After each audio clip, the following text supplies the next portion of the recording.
Welcome back. I will make you bleed. I will make you crumble. You may be my creator, but from this day forward, I will be your master. That's such a good quote. Not even gonna lie. So He good. kind of ate This with movie goes that. hard as hell, yeah. As always, give us a follow on Instagram, YouTube, Letterboxd at Watching Out Loud. We'll get better at Letterboxd. I think it's just like we forget. Yeah, I forget all the time because it wasn't made for millennials.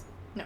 So our millennial brains aren't catered toward it just yet. It's not a regular part of my scroll. HTML on MySpace, okay, I'm your girl, but Letterboxd, no, it's not it. No. Sorry. Anyway. Sorry. Maybe we should do a Letterboxd review on this movie that was a Oscar nominee. Frankenstein. Oscar winner, right? Oh, yeah. For costuming, I believe. Yeah. I don't know. I don't remember. I don't remember. That reaction was not necessarily just like I don't remember. It was like I don't know if it deserves that. I don't know. Oh no, that. I thought the costume the costuming was beautiful. Yeah, especially Mia Goth and all her drip. Yeah, immaculate. Yeah. I meant more like if you guys tune into our lives, you would have realized that. Yeah, we Katie did not and I watch don't the watch Oscars. the Oscars. Yeah, so yeah, we don't know what the hell is going on. It's all rigged anyway. It kind of is low key. Yeah. The fact that Sean Penn won over Benicio. Yeah. Just watch the live. Just watch the live. Yeah, just go watch our old live content, the old Yap sessions. Yeah, the Yap sessions, which are every Thursday at 5 p.m., 8 p.m. Eastern time. Yeah. Tune in. Yeah, this one we actually watched for the first time together. We did. I forgot that was what it was. Yeah. It was so cute. It was so cute. Well, and Georgie, but whatever. Oh yeah, he was there. He was there. What did we get to eat? Cookout. Oh yeah, you guys got cookout. What did I get? I think I got a fat sandwich. We went to some sandwich place for you. Yeah, gluten-free stuff and cookout.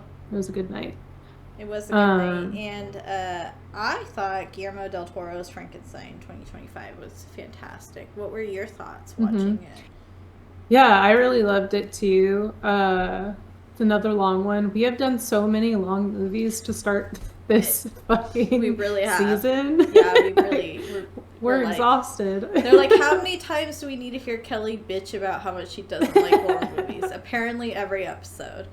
Because we keep choosing them. But no, it was really great. I think that then rewatching it in the context of Nosferatu and then this film was interesting, seeing the contrast of like the black and white or like muted colors of Nosferatu compared to how bright and colorful Frankenstein is. I kind of read that Del Toro specifically did not want this to be like a drab Victorian story. Like he wanted it to be very colorful. I saw that he even said for Oscar Isaac's Victor Frankenstein, he wanted him to look like colorful and a little like punk, like steampunkish. So I thought I could see that was interesting. Yeah, especially when you think of Victor's whole little setup to bring Frankenstein to life. Like that's very steampunky. Yeah, exactly. So yeah, it was very beautiful film. It's probably my favorite that Jacob Elordi's done. Hands down. Jacob Elordi as the creature, like this. Because I don't really like. I get it. Like I get the that people find him attractive. Like I get it. He's like a tall, white guy. It's kind of like that's where the bar is at. It's just being a tall white guy. But like as of the creature, something hits about him as the creature. It's not that he's actually like hot because he's like a pieced together guy. But I think it's kind of, and you see. I think that's why you kind of see Elizabeth's character be so receptive to him is like there's this like kind of sweetness he has as the creature, which I think I really appreciate what Guillermo did with his character because I think that's what Mary Shelley tried to capture in the novel is kind of like the innocence of the creature who then becomes a monster as a result of the way he's treated. And Guillermo like really drives that point home is like, the creature is not the monster. Victor is the monster. Yeah, I mean that's actually something that I wrote was this quote when the creature is staying in the house with the old man. He says the hunter did not hate the wolf did not hate the sheep. The I have violence that quote between them too. that felt inevitable. Perhaps this was the way of the world.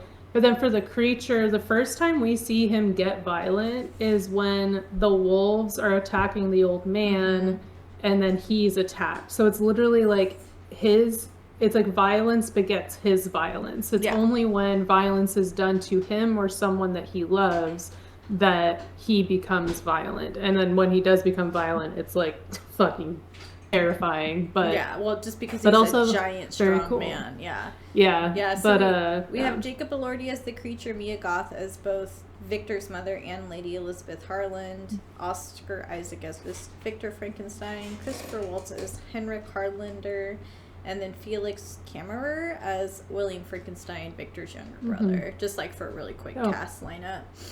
And the dad was also like what? Victor's dad was, I just remember being a Game of Thrones actor, so we'll just throw that out there too, that he was in Victor's dad. And then Ralph Ineson who was in Nosferatu, Robert Eggers' darling, Ralph Ineson, was also in this as another scientist that's like, I don't like this. This is crazy. This is madness. Well, so I appreciate. So I mean, because I don't really think like so. The way the film starts is like basically the end of the novel, which I believe is true to the novel. You kind of start. I haven't read the novel in a minute, so forgive me. But it's kind of Victor telling his grievances of how he ended up where he is to this captain who's kind of stuck in the snow, basically. And he's kind of warning him, like, you know, if you help me, this monster's gonna come and like kill a bunch of your dudes. You should just send me back out there because he's gonna kill all your guys. Which is exactly what happens. The creature's looking for Victor, and he nerfs a bunch of dudes. And but anyway, so we started with getting Victor's kind of side of the story, where you know he talks about his dad was like a dick. Who was like a great doctor and then didn't save his mom's life, which was very traumatic because there was clearly like some Freudian level like mommy stuff going on there. And then I feel like just like a quick thing of this, and then we kind of get to Victor's kind of ultimate sin, which is creating this drive to create the creature. And I think what's interesting is Guillermo did change a lot from the original narrative. So, like, in the original story, Lady Elizabeth is actually Victor's fiance. Right. And that's I thought that was an interesting change because I felt like in the novel it made sense why they were together, because because the ultimate sin is Victor going out the norms of creating life, which would be procreation. And Victor transgresses that by creating a creature with, build a boyfriend type shit, like taking all these pieces from men and bringing life into it. Whereas in this take, we have Victor, that's just his drive, his only motivating factor is trying to create this creature. In the scene with, Isens, I forgot his name. What, the Ralph Ineson? Right, Ralph Ineson. I like that they put in that scene, though, because that is what inspired Mary Shelley to write Frankenstein, is she went to, because I think that's, what you did back then, because they didn't have TV. Is you would go to, these science kind of things, these science events. And I don't know, because we have similar degrees, but they're not the same, but scientists of this time period were fucking cruel. And that was kind of where this mentality of women have a weak demeanor and we're too emotional really kind of came into play, because men would find stray dogs and then pin them up and just start conducting science on them to try to understand how anatomy worked and systems worked. But that's just straight up animal cruelty. And women would get upset. So then we kind of perpetuate this idea of like, oh, women are so sensitive, and that's kind of where it's. And we're just not sociopaths. Yeah, we're not willing to just like torture some animal for existing. But Mary, when she was a young woman, went to one of these like science exhibitions, I guess you would call it, and they put electricity through a hand of a cadaver, and it began moving, and it freaked her the fuck out because, you know, she doesn't understand why this is happening. It's just a corpse, you know, moving. Now, granted, in the film, it's much more cinematic, where it's like a whole upper torso that catches a ball, which if that actually happened, that would have freaked me the fuck out, too. Yeah, absolutely. And I would have been like, stop this now. Yeah, you run down with a knife and start stabbing it just to make sure it's dead. Yeah. So that was kind of like a cool callback that Guillermo did to like the actual kind of origins of what inspired this whole thing. It's also interesting because I read this brief essay before we met, and it said something about like that not a lot, like so many people are very like interested in this idea of like why Victor would want to recreate life, basically reanimate life, and this idea of like Victor being the monster, et cetera, et cetera. But this person said, but not many people, that it seems like there's not many people talking about why would Mary Shelley be so interested in this story about reanimating life. And they quoted this like thing that she wrote about, I guess she had like a miscarriage or like a stillborn. Very traumatic for her. Yeah, and she had like a dream where like she held the baby by the fire and like rubbed the baby's like baby to bring, and it brought it back to life. So this idea of like being able to deal with these traumatic situations and loss and grief through being able to like regain control over life and death and God, more or less. I think that's such an interesting thing, because I do think understanding Mary, like as a person, helps kind of like give insight into. I mean, first of all, the whole novel was written because her then partner, but soon to be husband, and then I think his cousin, Lord Byron, were in. Oh, were they related? I didn't know they were. Yeah, related. they were related. I'm pretty sure they were related. May as well be. Maybe they were. I know he had a kid with his half sister. So he had a kid with a family member. Ada Lovelace, who was a huge mathematician. She ended up being like a super intelligent woman. Yeah, I think it's funny because Lord Byron had a limp, and somehow he was like, you know, just a total Don Juan of his time. Yeah. But anyway, they were together, and they basically were like, let's see who could write the scariest story. And Mary kind of like in her heart of hearts, like if she lived today, she would have been like a total goth girl. Like she. Oh, for sure, yeah. Her mom, goth girl. Her mom, who was a very progressive, you know, she was like the leader of feminism of her time period, died during childbirth,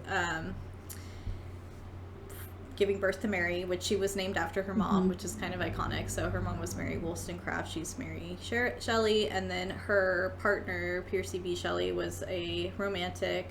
And so part of it is like the time is kind of like the awe-inspiring, like being totally overwhelmed by nature, and like kind of this, I don't want to say moving away from science per se, because I don't think that's true, but like kind of like rooting back to nature over science, because there was such like a boom with science and doing grotesque things to try to you know, understand the world around them.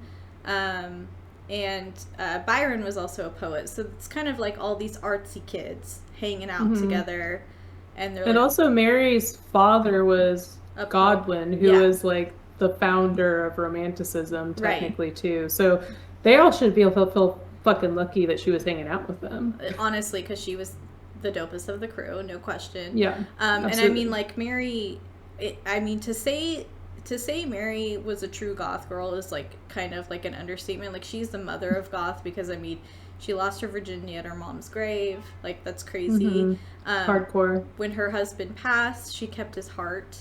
Like, she's that bitch.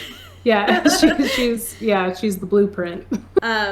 But she clearly has kind of, I think partly, like, obviously the miscarriage was like a very traumatic experience for her. Seeing the cadaver move was traumatic, but I also think she kind of had this kind of like instinctual drive to like the macabre, almost, like, you know, she liked kind of darkness, and because, you know, so much of modern horror is thanks to Mary Shelley's writing in Frankenstein. And I don't know. I know you still haven't read the novel, and I know it's long, and I know it's Victorian, but it is. Oh yeah. It is really good. It's especially when you think it was a 19-year-old young woman that wrote this, you know, as basically like a dare, like, who could write the scariest thing. Yeah, absolutely. And then Guillermo made such a good reimagining of it, especially in like comparison of the 30s one that we both watched and kind of hated at first, but then we kind of like, well, for the time, like, it makes sense. We get why it was made this way. Yeah, it was funny because then we were recording our Frankenstein episode when we saw the announcement of a Frankenstein remake starring Oscar Isaac and Jacob Elordi. So that was pretty cool, and yeah, for us it was like, Del Toro said that this book was like the most important, like, Mary Shelley is as important to him as a family member, is like what he said. So for him, honoring her version of the story was like the utmost importance. So I think we were very happy to see a version of this story that really represents I guess the interpretation that the novel itself really puts forward. Absolutely. I think that's what is so great about this film, is they make it very cut and dry. Like, you know, in the original film, you know, Frankenstein's monster is a monster. You know, he kills a little girl. Yeah. And granted, it's not because he's inherently evil, but it's almost like it's like his childlike brain, because that's the thing too, is that interpretation of the creature never gets smarter. But the thing is in the novel, he learns multiple languages. He is highly intelligent, and we see that in this interpretation as well. And they make it very cut and dry. Like, no, Victor's the fucking bad guy in this scenario. Like, the creature didn't it didn't ask to exist. It didn't ask to be put together as a result of men who died in a war, you know. Like, yeah, exactly. And I think it's poignant because it leaves no room for interpretation, because even like Victor's last surviving family member, being his brother William, with his dying breath says, like, you're the monster. Yeah. Like, everyone hates him. Yeah. Lady Elizabeth hates him. Like, I mean, I think she has a respect for his, like, science brain and, like, the curiosity, but she has this more, I would say, like, Mary Shelley perception of scientific curiosity, where it's more in the natural world, and Victor is in the unnatural, where he's trying to play a god, basically. Yeah, absolutely. And I think that's I think she says that she's so fascinated by, like, the small things. That's why she's so fascinated with insects, is because it's like this very, like, minute details of creation are the things that she finds so fascinating, which I think is why she's drawn to Victor to begin with, because he obviously is fascinated with, like, science is all about, like, the creation of the world and how things exist, what things are made of. But then you see that for him, it's more about mastering creation, whereas for her, it's more about appreciating creation. And so then the reason why we see her so connected to the creature, I mean, she even said, it's like her last words. She says, "My place was never in this world. I sought and longed for something I could not name, but in you I found it. To be lost and then found is the lifespan of love." And we think about when she finds the creature, he is, like, examining a leaf, like, with so much, like, innocence, interest and reverence for it, and like fascination. And for her, it was seeing another person share in this like fascination with like the monotony of everyday creation, everyday existence, was to her like that love. That's what love was seeing that mirrored in somebody else. And so then contrasting that with Victor, who reanimated a being, is pissed off and furious because he can't speak because he hasn't learned language yet. Like, it's just the complete opposite. And he ultimately punishes the creature because Victor's like, I just need you to say one more thing. And, you know, it's I think in the fact that the creature can only say Victor's name at the beginning is so childlike. Like, you know, it'd be the equivalent of a kid saying mom or dad for its first words. Exactly. Victor's the creature's world. Like, and that's what Elizabeth says. Like I think Victor's like, all he can say is the same word over and over again. And she says to him, like, don't you think that word to him is the most important thing in the world? Right. Yeah. And then, so he's like, I'll keep you alive, I'll unshackle you if you just say one more word. And he does, but it's Elizabeth, and Victor loves Elizabeth. So that's so it gets petty as hell. Nope. That's again, I think I just like calling back to the fact that Mary originally wrote it as Elizabeth as his fiance. It's like Victor kind of neglects Elizabeth in the novel because of his pursuit to create the creature. Whereas in this example, it's kind of like he's passionately basically like trying to get her attention, even though she's full ass marrying his brother. So it's like, dude, he just sucks. Yeah. And another large difference is that in the novel, when the creature does kill Elizabeth, because he basically so first the creature is begging Victor for a name. Please give me a name. Like, give me a sense of self. You know, you wouldn't have a baby and then just call it baby. You know, you would you have a baby and you name it. And Victor doesn't do that courtesy because he wants to reject his creation because he thinks it's grotesque. And it's like, well, sorry, dude. Then like, why did you go through all this trouble? Why'd you use a bunch of dead bodies? Right. Imagine how he feels. So there's this first like rejection of like, you can only try to like translate it to like your own parent like rejecting you. So that's hurtful in and of itself. And then the creature has to grapple with the fact that he's the only one of his kind in the entire world. So the next thing he asks Victor for is a wife. Like, give me a bride.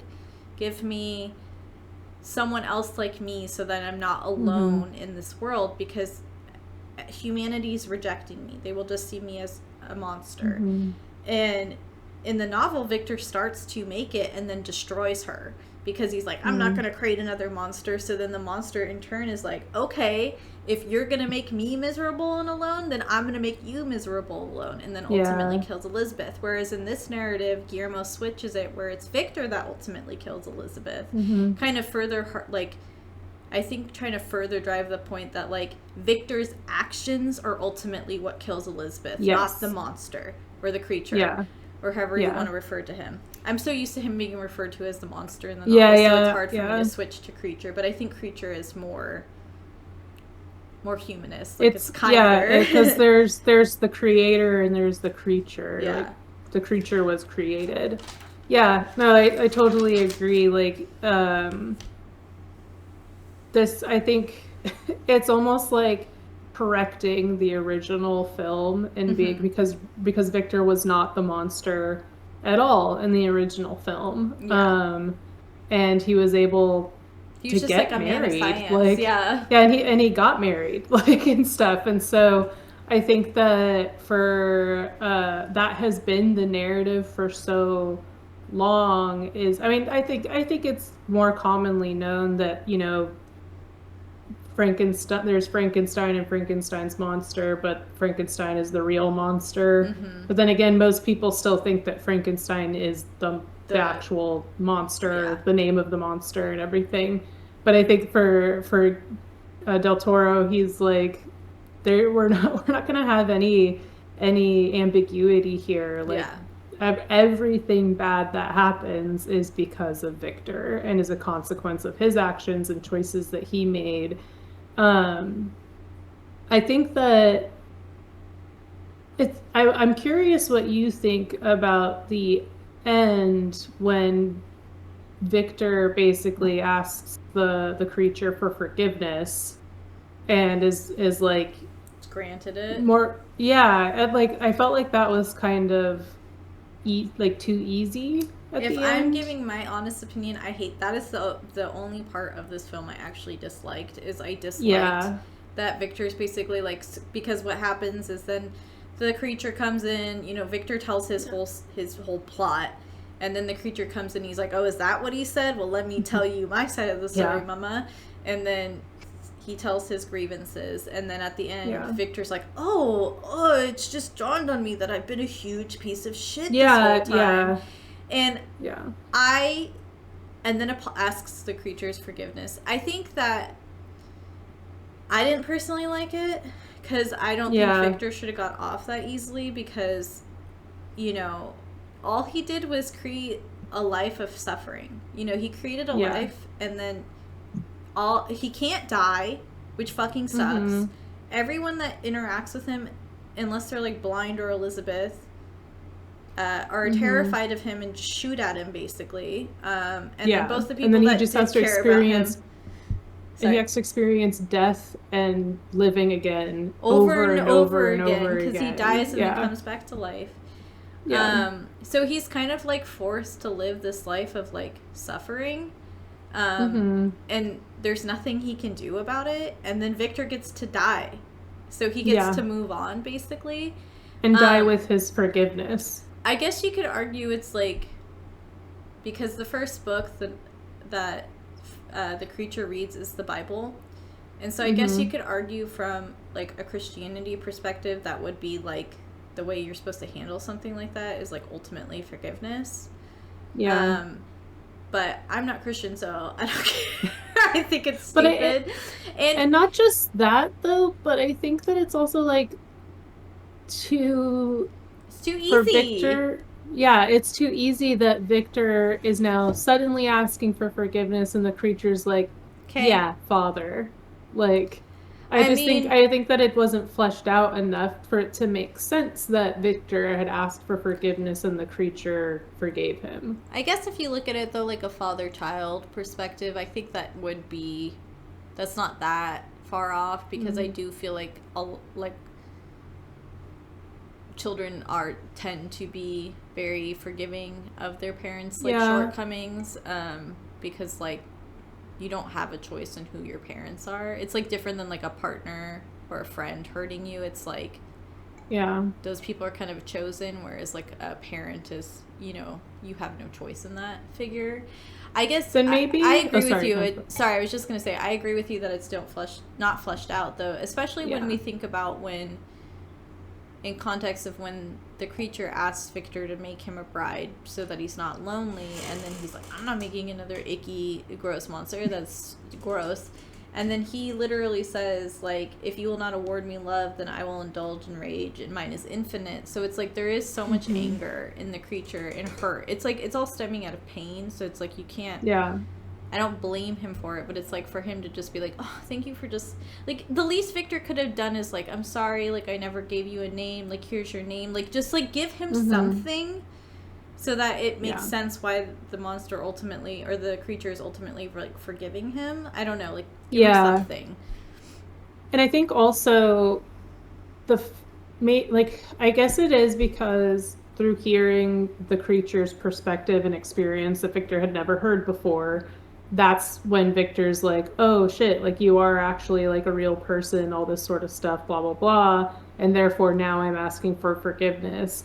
I think the issue is that to get from A to B was so fast and unclear that I think that if a little more time was spent with Victor and the creature more or less having a conversation about about the creature's experience, like maybe it would make further sense as well, rather than the creature just like having told a story and Victor being like, oh my gosh, forgive me. I don't know. Right. Like it it barely even seemed like he was actually reacting to the creature's story.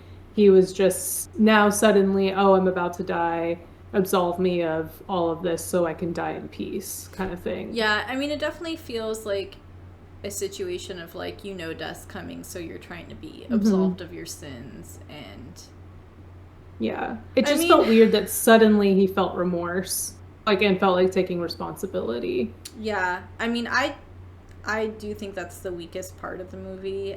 I mean, maybe there was stuff cut out from it that we didn't get. Yeah, because it was quite long too already. Yeah, but I agree. Like, it felt very. I mean, even if there was just something where Victor's like, some sort of like internal monologue of him being like, wow, like, I'm no better than what my father was, or just something, because like Victor's actions killed so many people. It's like, even if the monster ultimately, or the creature ultimately killed them at his hands, like, it's a result of Victor's actions. It's kind of like, these are the repercussions of your actions. I mean, he killed the woman he loved. He did that. He shot her. His brother dies as a result of trying to interfere. Like, every person he cares about dies because of his selfishness. And so for him to just get to be like, I saw we, like, it's just kind of, like, I definitely agree. That was like really weak. It's almost like, I almost feel like maybe that was like a personal thing for Guillermo. Like, he just wanted them to be like, yeah, we've acknowledged that Victor is the monster, but like, let's absolve him of that or something. I don't know. Because like, I could see it being like, by Victor asking for forgiveness and getting validation more or less and the creature getting validation from Victor, the creature is able to actually like live. Because I think Victor says something like, tells the creature to forgive himself into existence, which is like, clearly, so the creature clearly has some of his own like self-hatred for being like monstrous and stuff. And so it's like Victor is basically telling him that, it's almost like, we can both forgive, like, if you can forgive me, we can forgive ourselves, and then through that forgiveness, like, you may truly live. And so that is a very, like you were saying, Christian theme of forgiveness. And I'm not against it. I just wish that I think it was just so rushed that it was like, so much time is spent telling these stories. And clearly, these, like, the act of telling these stories and the creature telling this story is having a big impact on Victor, to the point where like, he's finally seeing the error of his ways. But I think the him processing that and acknowledging that and owning that was so rushed. Like, it's like we didn't really see him processing his story, the creature's story, and therefore now he's suddenly apologizing, and it's like, wait, what happened? I thought we were still in the he said. And so so I think spending a little more time on that would have made it make more sense, and would have made it feel like more closure than it was. It felt like forced closure. I think at the very least, I think you do bring up a good point of like, ultimately the creature is, able to actually live a life. Because when we think about it, pretty much up until that point, it's like, before that, it's just like childlike innocence. He just kind of is existing, and then he experiences a bunch of violence when he's left alone, kind of navigating through the world until he receives a little bit of kindness from the blind man. And then he sees that the one person that, like, other than Elizabeth, that cared about him, ultimately die. And then after trying to save him, the reaction of the family is to shoot at him.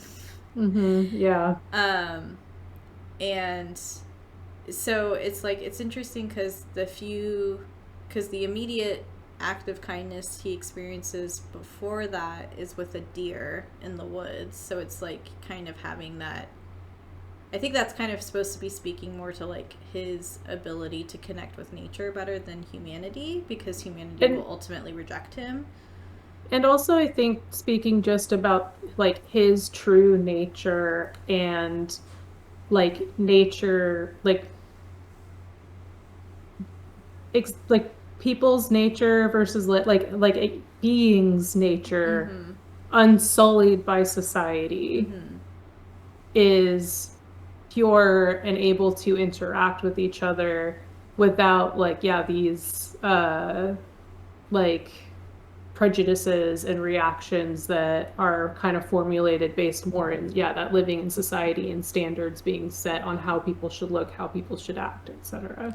Yeah, absolutely. Because I mean, he ultimately receives kindness from the blind man because he can't react in fear. You Mm-hmm. know, he's alone for the whole winter, Yeah. and then now he has someone that he can hang out with and teach and have read to him and stuff. Mm-hmm. And the old man is also living with a ton of guilt because he killed a man, and you know he's got this deep rooted guilt. So I think that's him also. You know, because he's the one that's constantly trying to explain to the creature like you're not bad, like Yeah. you know, you're my friend. And so that's the first Yeah. time the creature experiences like kindness. But then from pretty much once that character dies, and then especially after Elizabeth dies, the creature has no one now. And so Yeah. he is just kind of on this war path at that point, which is true to the novel too. It's like Mm-hmm. ultimately like I'm, you know, in the novel he's like, I'm just gonna terrorize you.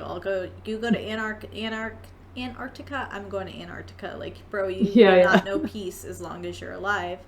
And so it is kind of like, because I believe in the novel, if I recall correctly, like it kind of just ends with like literally Victor like in the middle of Antarctica, and like he sees like a shadow of the creature, and then it kind of like ends like that. Whereas like here, I think Guillermo's trying to give like some resolution, albeit it was like rushed, but at least it's like some resolution. And I do think to just acknowledge like one good quality, like you said, is like at least the monster kind of gets to live in peace rather than rage, because that is kind of all he said. You know, I did do the one quote from the film where he's talking about his like rage is infinite, but even in the novel I'm sorry, I just have to quote this because it's really good, but he says, I do know that for the sympathy of one living being I would make peace with all. I have love in me that the likes of you can scarcely imagine, in the rage that the likes of you would not believe. If I cannot satisfy the one, I will indulge the other, which is kind of the novel's version of this quote from the film. But it's like the creature is trying to like convey, he's like, I am a loving, peaceful creature. It's the actions that have been imposed on me that makes me act in rage and violence. Because he's not given any other option anyway, so. Right. So it is, I do agree, it was rushed and not executed well, but maybe it's just a way so that the creature can have some peace in this life that's never going to end, unfortunately for him.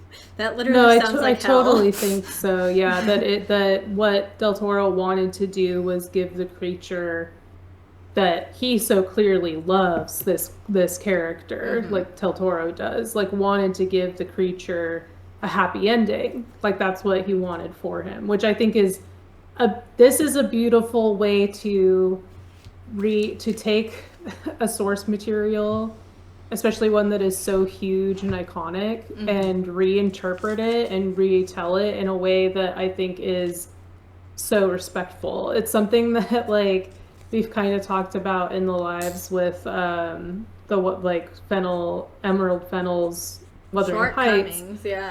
Yeah, it's like she's very like, oh, this is how I wanted to see the story, so that's how I interpreted it, or that's how I represented it in film. And it's like, yes, but you're doing it at the detriment of like misrepresentation of like race and societal stories and experiences.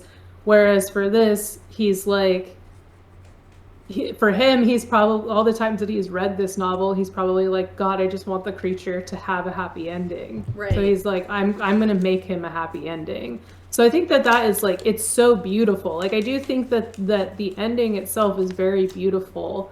It's one of those things where it's like, I just wish we spent 5 more minutes. Just execution. Like, just fleshing that out a little bit more, just for that closure to make a little more sense. Like, oh, sorry, go ahead.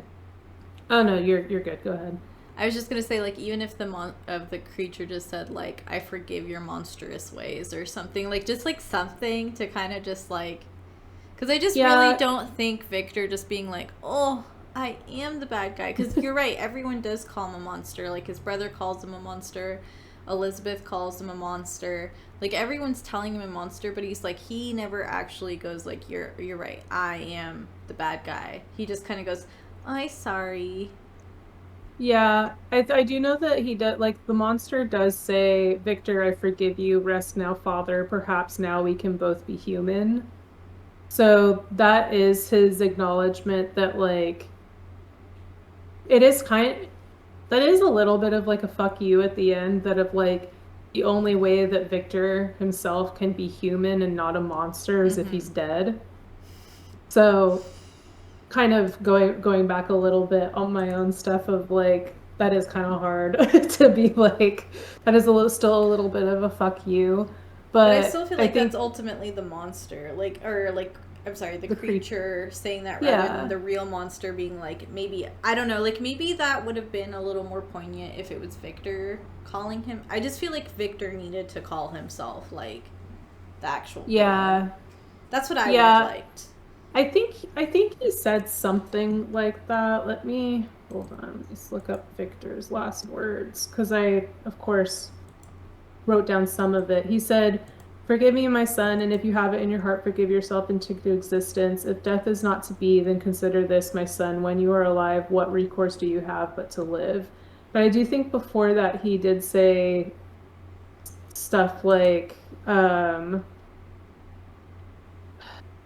think I wrote it down, but I can't remember if it was Victor or the creature that said it. I think it was Victor, where he said, my birth, my grief, your loss. I will not be punished nor absolved. Maybe, no, it was the creature that said that. So he said, like, that his birth was also his grief, but all of this was ultimately Victor's loss. And that he will not be punished for Victor's crimes, more or less, Victor's sins, but because of his existence, like, I think he'll never be absolved either, though, because of the fact that he can't die and he can't truly live the life that he wants to live. Right, because that's the ultimate thing, is, like, even forgiving Victor and not having this rage, he's still never going to get to live, like, a normal, peaceful life. Like, exactly, yeah. You think people in a modern world are going to be more accepting of that? That was something I wrote at the very end of my notes. I was like, what do you think the creature does afterward? Where do you think the creature is right now? He must still be alive. What do you think he's doing right now? He's an influencer on TikTok. No, I'm just kidding. Yeah, for real. I don't know. I would assume that, you know, because this is what, like 1857, like, he'd have to go into hiding if he wants to know any peace. Like, I'd assume he would just live like a hermit, like in the middle of some forest, because animals are going to be, wildlife is going to be the only thing that's not going to judge him for the way he looks. And I fear that we live in more time than ever a very judgmental time of the narrative of the world and human existence, where if you don't have Instagram face, you know, you're a monster. If you're an aging woman, you're a monster. So God forbid being an actual creature, you know, made up of like 6 different dudes all pieced together. I mean, I don't know though. Then again, like, women love medium ugly men, and he's tall. So. And he's tall. He's got that going for him. There's like, it makes me think of that stupid, there's like I haven't seen the actual skit, but I see clips where it's like a SNL, like Sabrina Carpenter, like talking about her boyfriend. She's like, he's 6'1". Like, that's all she can say about him is that he's tall. So it's like, I don't know. Actually, maybe the creature would be thriving. He could be. He could be. You know. What do you think he'd be doing? I think the hermit thing makes sense. That he would probably be living, like somewhere remote, somewhere just in nature, stuff like that. Probably just really into being with animals. Maybe he's Bigfoot. Maybe he's the Yeti, the abominable snowman that's up in Antarctica. He's been there this whole time. Yeah, he just got new drip. He's wearing some polar bear skims. Yeah. Skims by Kim Kardashian. Polar bear skims by Kim Kardashian, sported by the creature. You'll actually catch the creature in the latest Kim Kardashian drop for Skims. That's where he is. Yeah. Stupid. Well, we got to the bottom of it. We cracked it.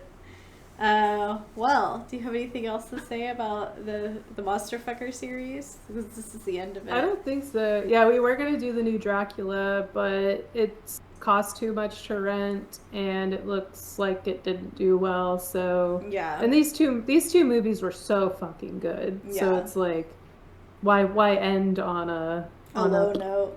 Yeah. So. Yeah, both of these movies so good. I'll watch them both again. Oh yeah, definitely. Mm-hmm.